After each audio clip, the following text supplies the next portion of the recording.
Alright, so we're back with an updated title, The Occult Significance of the 2020s, Part 9.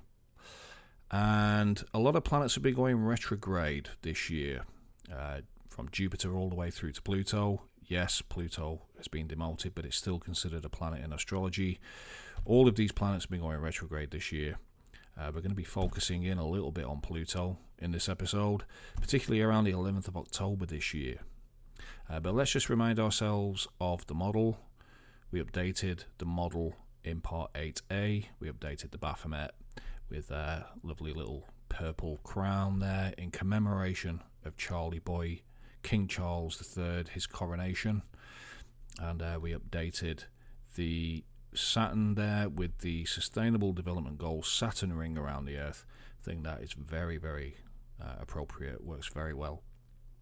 In this episode, I want to strip it back and I want to look at this symbol here, the six-pointed star. It's a version of the divine androgyne, basically.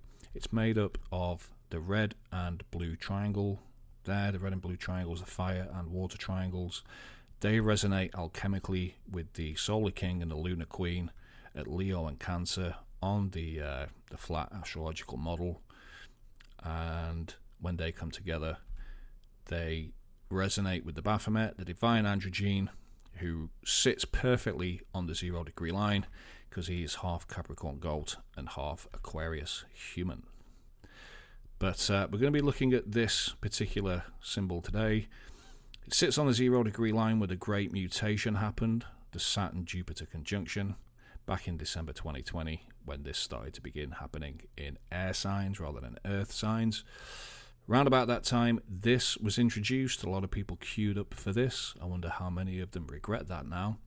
But Pluto is on this 0 degree line, and we're going to be taking a look at Pluto here.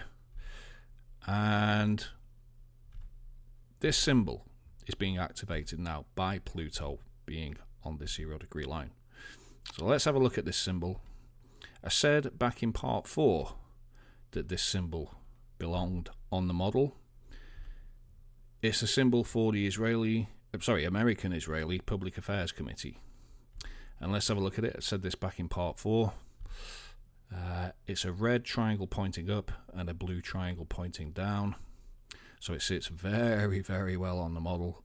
It's being activated now, but back in part 4 I pointed out that not only is it a red triangle pointing up and a blue triangle pointing down, but it also has this in it, little miniature Saturn magic square. When you colour it in there, it's absolutely perfect. The even numbers add up. Well, the even numbers are reflected in the blue squares and the odd numbers in the red. So it does work very, very well. It's got the Saturn magic square in it. It's also got the red and blue triangle, the red triangle pointing up, blue triangle pointing down. So it works very, very well in the model. And it's being activated right now. But this symbol, the Aipac symbol, they've actually changed this symbol since I uploaded part 4 to this. We'll be taking a look at this as well, going back to this. But what is Aipac? Well, it's the American Israeli Public Affairs Committee.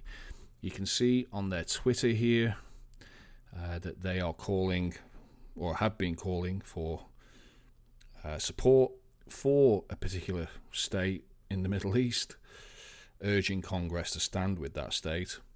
And what is Aipac? Well, it's a bipartisan organization which is used to strengthen support for the US-Israel relationship. And bipartisan means that it doesn't matter which end of the political spectrum you're from, you go along and you give your support, your unyielding support to that organization. We see there Democrat Hillary and Democrat Bomber, and Republican Trumpety Trump giving their support, unyielding support for this special relationship.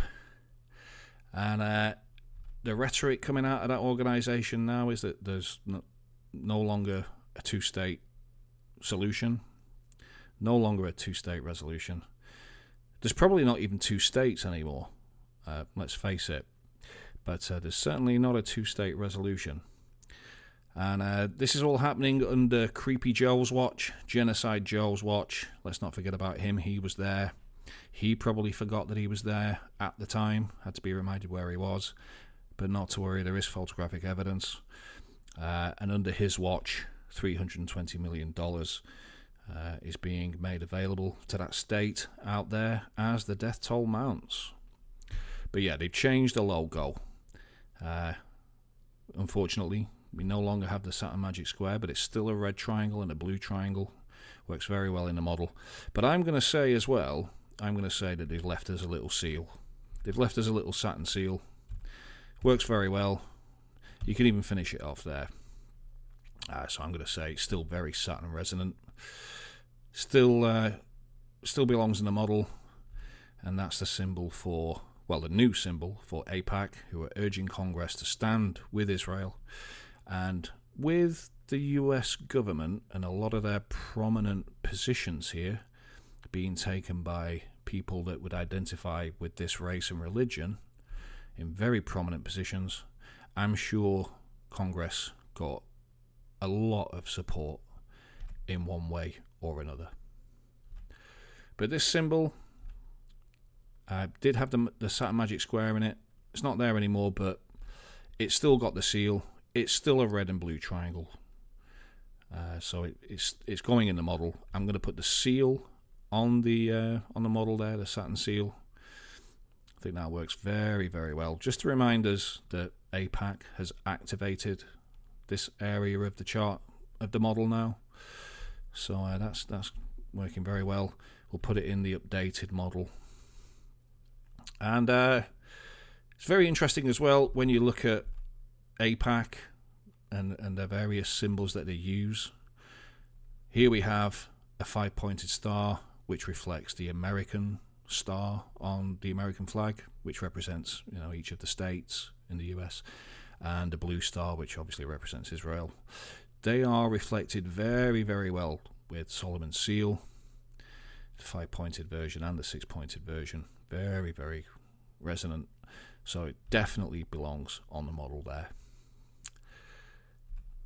I also said in part 7 that this curious correlation between a particular state's flag and a country was very curious, and I said in part 7 that I thought this is how it was all going to go. But when you do this, when you compare, or when you correlate, when you equate this flag with this planet, well, it's considered anti-Semitic. Let's have a look at that. There's this article written in 1979, Saturn and the Jews, and it explains that any kind of, if you see any correlation between the planet Saturn and a particular race and religion, well, that's anti-Semitic, and you shouldn't do that. Let's have a look at it. The first couple of pages here, we'll have a look at this footnote. There it is, this footnote. It says, this study is in part drawn from the author's unpublished doctoral dissertation, The Iconography of Anti-Semitism, and it gives you loads of little quotes there. It talks about the identification between Saturn and that race religion. St. Augustine considered Saturn a god of that race religion. Alcibitius, who's an old astrologer, ancient astrologer, claimed for Saturn the faith of that race religion. Over a great span of time, Saturn and the Jews have been correlated. That's anti-Semitic. Saturn was the representative of the lowest rung of medieval society, according to this author. And he gives us another quote from Alcibitius there, who talks about Saturn as being bad, cold, dry, melancholy, lots of other negative traits. It says that he has the faith of Judaism, black clothing, of days, and well, his day is Saturday, basically. To him, Saturn belonged everything whatsoever that is black, and the author says that much the same traits were assigned to that race religion. And there's another interesting footnote here where it says the identification of Saturn as the star of Israel and its domination over the Judaic religion has been made in a different context by those authors in 1970. So equating Saturn as the star of that state, that's anti-Semitic. Any correlation, any equating Saturn and the Jews is anti-Semitic, according to Eric Zaffron in his 1979 paper, Saturn and the Jews. How bizarre then is it, given this 1979 paper? How bizarre is it that when we go through what we went through at the end of part 7 regarding all of this, we went to the source material and we looked at these two passages, one from Amos, which says, "But ye have borne the tabernacle of your Moloch and Chiun, your image is the star of your God, which ye made to yourselves." And Acts 7:43 says, "Yea, ye took up the tabernacle of Moloch, the star of your God, Remphan, figures which ye made to worship them." And this is God speaking, I think, here. "And I will carry you away beyond Babylon." So what we discovered, what we went through, well, it's well known by now, but we went through it again in part 7. That these two figures, Chiun and Remphan, when you do some research about these, they correlate to the planet Saturn, Chiun and Remphan, and they resonate with Saturn. These two things. So the source material has the ancient Israelites exiled for their sins. One of their sins was idolatry, worshipping the star of Remphan or Chiun. Then, many centuries later, they return to their homeland, erect this flag with a star on it. Then, a few decades after that, this journal article is released in 1979, which says equating Saturn with the Jews is anti-Semitic. And then a couple of years after this paper is released, they discovered this. How bizarre is that? How what is it? Some kind of cosmic joke? What's going on here? I'm still baffled by this. Let me know what you think in the comments about this, because I think I'm a little bit obsessed with this. But let's not forget, you can turn a 2-dimensional hexagon into a 3-dimensional cube. That race religion wears that cube upon their foreheads. The identification of Saturn as that star, well, the star of that state, seen as anti-Semitic. But then, when we consider that it's an Abrahamic religion, not only is that represented quite well by a cube, we also have another Abrahamic religion, which is also represented quite well by a cube. If you unfold a hollow cube, you get this cross. We all know what that represents. Not to forget the black cube of Mecca. All three Abrahamic religions have this kind of cube iconography. And let's not forget that Abrahamic family house has a mosque, synagogue, and a church, all represented by cubes. That opened in February of this year, 2023, and at the opening ceremony, representatives from all three religions could be seen holding illuminated cubes. So what is going on here? What is happening here? Let me know what you think in the comments about this, because I'm intrigued to know what you think. Is this some kind of cosmic joke? How is this possible that this can all be just a coincidence? Is it really anti-Semitic? How is there, given that paper, Saturn and the Jews, how is there a hexagon on Saturn and a hexagon on their flag? Bizarro stuff. Speaking of cubes, I'm updating my Saturn paraphernalia now. All the way through this series, I've included little logos whenever they appear. I never look for them, they always come to me. Logos that herald developments in technology, surveillance tech, smart home tech, AI, health surveillance, health itself, environment. These logos come to me, and they always seem to have some kind of Saturn symbolism embedded within them, whether that's the planet itself, the hexagon, rings, the cube, the seal, you name it. It always seems to be there. And I'm going to update it now with another one that came to me. It's quite a silly one, this, but I think it's worth putting in. Meet the robot that escorts children and the elderly crossing the road. Skoda tests new safety tech to help cut pedestrian deaths. Probably cuts quite a few jobs as well when you think about it. But let's focus in on this little bit here. And we'll bring in the source material. Urban mobility. It's called IPA2X. 2 X's together are the shorthand for Saturn seal, and you can see that there. That works very well. So that's going to go on my collection of Saturn paraphernalia next to the robot dog. Very, very good. And let's have another look. We've got ChatGPT that reached 100 million users 2 months after launch. I'm sure it's way past 100 million users now. People opting to use this instead of their own brains. But what can you do? But let's have a look at the logo. There it is. Lovely 6-pointed with a hexagon on it. So that's definitely going in. And let's have a look at this article from the Jerusalem Post. Twitter to use Israeli software to require selfie. Government issued ID for verification. And the Israeli software company was this Authentics. There's a little circle with the line through it. Saturn and its rings. If that's not enough for you, another incarnation of this company's logo featured a cube there instead. So that's definitely going in. And we're also going to bring in the Sustainable Development Goals Saturn ring around the Earth. Billy Boy Goats' ID 2020 6-pointed star. Absolutely fantastic stuff. But what's going on here? Why all of these cubes? Is there any way we can sort of work out what is happening? Maybe even just symbolically? Well, I am going to kind of go some way to going along what I think it's all about. And to do that, I'm going to bring in this. It's what the model is based on, really. Solomon's Temple. Let's have a little look at it. Solomon's Temple there.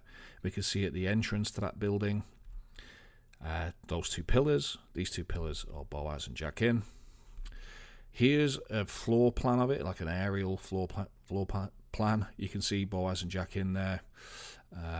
At the bottom, then the porch, then the holy part of the building, then the holiest of holies at the back. So let's turn to our source material again. We'll turn to Kings 1, chapter 6. And it talks about when Solomon built the temple there in the 480th year after the Israelites came out of Egypt. Gives us a bit of detail about the building itself. It says that Solomon prepared the inner sanctuary, and by inner sanctuary it means the Holy of Holies. Gives us a bit more information about the Holy of Holies. It says that the inner sanctuary was 20 cubits long, 20 wide, and 20 high. That's a cube, perfect cube. 20 cubits by 20 cubits by 20 cubits. But this temple is no more. It was destroyed twice. It was destroyed in 586 BC by Nebuchadnezzar, king of Babylon. Supposedly, that's the history anyway, when he conquered Jerusalem, and then they rebuilt the temple, but then that was also destroyed by Titus, the Roman Titus with his army. And that's very interesting, given what has happened over the last few weeks. Times of Israel here reporting that Rome's Arch of Titus, so the archway built to commemorate the Roman Titus conquering of Jerusalem and the destruction of the temple, that was lit up in tribute to Israel. It says the Roman landmark celebrating ancient destruction of Jerusalem is coloured blue and white to show solidarity in wake of brutal Hamas atrocities. And let's bring up a picture of it. This is the arch, and you can see there that it's Titus's arch. This was erected, this ancient archway, in commemoration of Titus conquering Jerusalem. And what do we see here? We see the 6-pointed right in the middle of these 2 pillars. Very, very much like Boaz and Jachin. And what do we see here? Well, it's very reminiscent of the model. And Pluto approaching that 0 degree line for the second time. We get a bit more detail about when this happened, when they lit up this archway. It was on October the 11th, 2023 this year. That is the same day that Pluto went from being retrograde to going direct. So it stopped looking as though it was going backwards, started looking as though it was going forwards again. Very, very synchronistic that this should happen. And there we have the two pillars with the 6-pointed right in the middle. Very, very reminiscent of the model. Absolutely lovely stuff. But yeah, this temple is no more. Solomon's temple is no more. It was built in Jerusalem twice, and there are people that want to rebuild a third temple in Jerusalem. There's an article from this year, actually, saying that there are architects and activists who want to rebuild the temple, the third temple. And although it remains unbuilt, the notion of and desire for the third temple is sacred in that religion, and particularly in the Orthodox version of it. It is anticipated as the most sacred place of worship for that race religion. The Bible holds that prophets called for its construction to be fulfilled prior to or in tandem with the Messianic age. And this is very important here. We'll be coming back to this as we go along. Another article here, Third Temple preparations are in full swing. That religious group have been eagerly preparing for the day a third temple will stand in Jerusalem. That's from this year, February this year. But this is in the way. This stands on that sacred site where the third temple, should be built. This is in the way, this mosque. So that poses a bit of a problem for them, for their messianic age. Don't know what they will do about this, but they can't rebuild it yet. They also need this to happen. They also need a pure red heifer to be born. Pure red heifer, completely red, no blemishes, not one single hair on its body, any other colour but red. The reason they need that is because they need to burn the ashes of it. It's mandatory. It's biblically mandated. It's a purification ritual. The temple mount itself, where Al-Aqsa stands, that itself must be cleansed before the temple can be built. Would you Adam and Eve it? One's been born this year. Wow, look at this. Red heifer calf has been born in Israel. That's quite lucky, isn't it? Even the Daily Mirror chimed in with this. They say it fulfills biblical prophecy. Right, okay.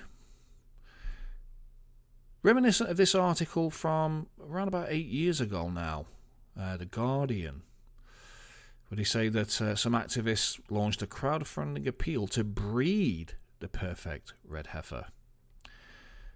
And this group was dedicated to fulfilling biblical prophecy, building a third temple. They look for sacred solutions to propagate a holy cow with key roles in messianic rituals.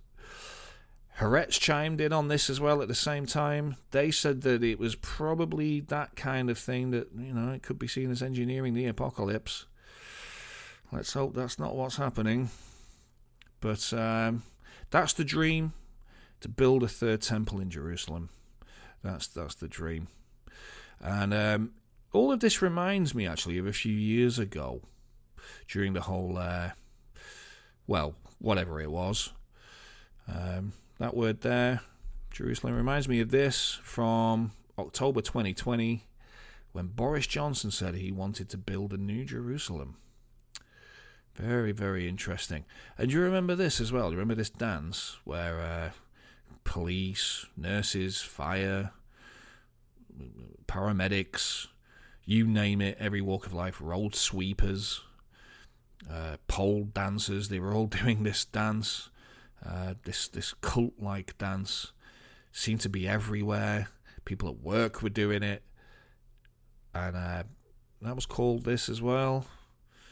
And let's continue here go back to the source material. Revelation chapter 21, the New Jerusalem. This is in Revelation chapter 21, where they say, I saw a new heaven and a new earth, for the old heaven and the old earth had disappeared, and the sea was also gone. And I saw the holy city, the New Jerusalem, coming down from God out of heaven. A bit more information about the New Jerusalem here. It's about an angel who talked to John, who wrote, supposedly, Revelation. When he measured it, he found it was a square as wide as it was long. In fact, its length and width and height were each 1,400 miles. That's a cube. That's another cube. So, the New Jerusalem, coming down from heaven, out of heaven, is a cube. A giant cube. That's the New Jerusalem there. And, that reminds me of something. Just to reaffirm that if you search for it, it is shaped like a perfect cube, the New Jerusalem. And that reminds me of something. This UFO congressional hearing from this year. What we know and don't know about UFOs after the congressional hearing.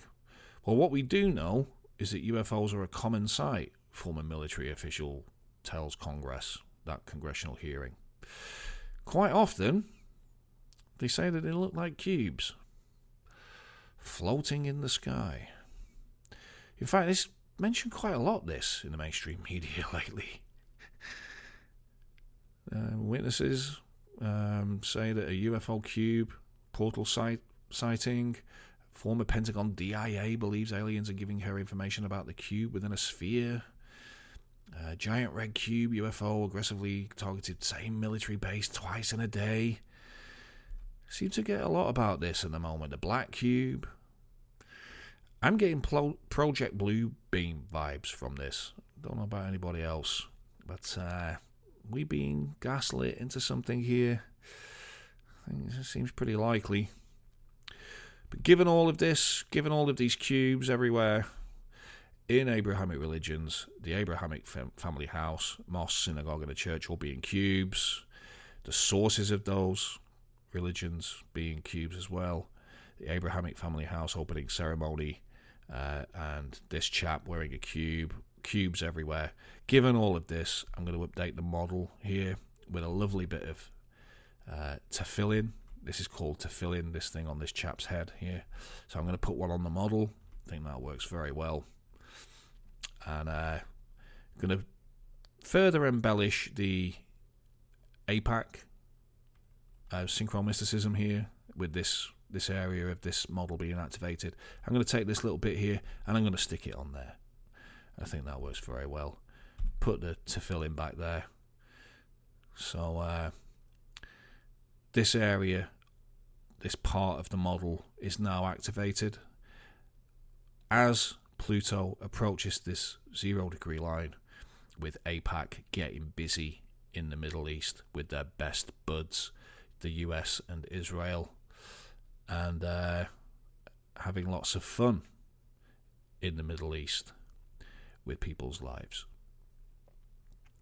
So I'm going to leave it there just to quickly mention that this line, this 0 degree line, the Saturn degree line, that marks the date of the 20th of January. And on that date next year, the 20th into the 21st of January, Pluto reaches that 0 degree line on the 20th, 21st of January 2024. So Pluto reaching the degree of the date on the date itself. Absolutely amazing stuff. I'm really anticipating this date for the second visit of Pluto onto the 0 degree line. But for now, I shall see you in part 10.